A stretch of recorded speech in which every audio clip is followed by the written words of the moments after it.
अनिल जी, साल की पहली आईपीओ ज्योति सीएनसी, इस पर आपकी क्या सलाह है सर? दीप, सलाह दूँ उससे पहले थोड़े पॉजिटिव्स और नेगेटिव्स बता दूँ इस कंपनी के बारे में। सबसे पहले पॉजिटिव्स ले आते हैं। प्रोमोटर्स एक्सपीरियंस्ड है, इस बिजनेस में लंबे समय से हैं और उनका अनुभव ज़बरदस्त है।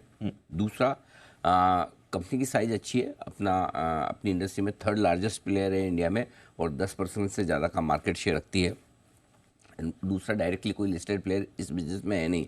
थोड़ा बहुत LMW, लक्ष्मी मशीन वर्क्स, वो थोड़ा बहुत ये काम करती है CNC ऑटोमेशन का। अदरवाइज इनकी एक तरह से लिस्टेड स्पेस में अपनी अलग ही कंपनी होगी। ऑर्डर बुक बढ़िया है, करीबन 3300 करोड़ के ऑर्डर हैं। 2-2.5 साल का काम तो इनके पास अभी से है ही और पिछले साल ऑर्डर बुक में बड़ी तगड़ी ग्रोथ देखने को मिली थी। कर्जा है कंपनी पर, डेट इक्विटी रेशियो बहुत अट्रैक्टिव नहीं है, डेट सर्विसिंग भी इनकी थोड़ी सी मुश्किल में थी, लेकिन अब इस IPO के जरिए कर्ज घटाने की योजना है, तो उससे एक तो डेट भी कम हो जाएगा, कंपनी का आगे चलते हुए डेट फ्री होने का भी इरादा, जैसा इंटरव्यू में उन्होंने हमें बताया भी। और दूसरा, इस IPO से भी जो कर्ज कम होगा उससे इंटरेस्ट की भी सेविंग होगी, तो वो एक अच्छी चीज़ है। और ग्रोथ आउटलुक अभी भी है, क्योंकि कैपेसिटी एक्सपांशन की ज़रूरत नहीं है, अभी भी कैपेसिटी इनके पास काफ़ी स्पेयर पड़ी है, तो जिससे ये आगे आने वाले 2-3 साल में अच्छा ग्रोथ कर सकते हैं। नेगेटिव्स क्या है? पिछले 3 सालों से नेट लेवल पर नुकसान दिखा रही है कंपनी। पिछले साल जरूर एडजस्टेड बेसिस पे आप प्रॉफिट मान सकते हैं, लेकिन नेट नुकसान है। डेट, जैसा मैंने कहा है कि दूसरे पीयर्स के मुकाबले में थोड़ा सा ज़्यादा है, जो अभी कम करने की कोशिश करेंगे।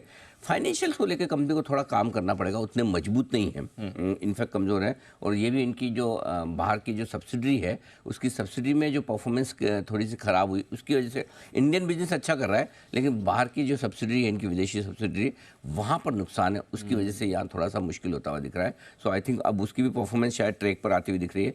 वैल्यूएशंस रीजनेबल है, बहुत सस्ते नहीं है, बहुत महंगे नहीं है। और चूँकि नया अभी इमीडिएटली कैपेसिटी बढ़ाने का प्लान है नहीं, तो कैपेक्स लगेगा नहीं, तो एक तरह से जब जरूरत होगी 2-3 साल बाद शायद इंटरनल अक्रूवल से ये कैपेक्स करेंगे। आई थिंक उस हिसाब से अगर आप देखें तो रिस्क लेने वाले इन्वेस्टर्स इस IPO में पैसा लगा सकते हैं। मार्केट का मूड माहौल आज जैसा ही है वैसा ही रहा, तो हल्के फुल्के लिस्टिंग गेन्स भी मिल सकते हैं। लेकिन मेरे ख्याल से कंपनी को डेट फ्री होकर, फाइनेंशियली मजबूत होकर, जो एक्सपांडेड ऑपरेशंस पे आपको लेके आना है, उससे 2 से 3 साल का व्यू आपको लेकर चलना चाहिए, जिसमें कंपनी अच्छी, स्पेस अच्छी है, बिजनेस अच्छा है, प्रमोटर्स की एक्सपर्टाइज है।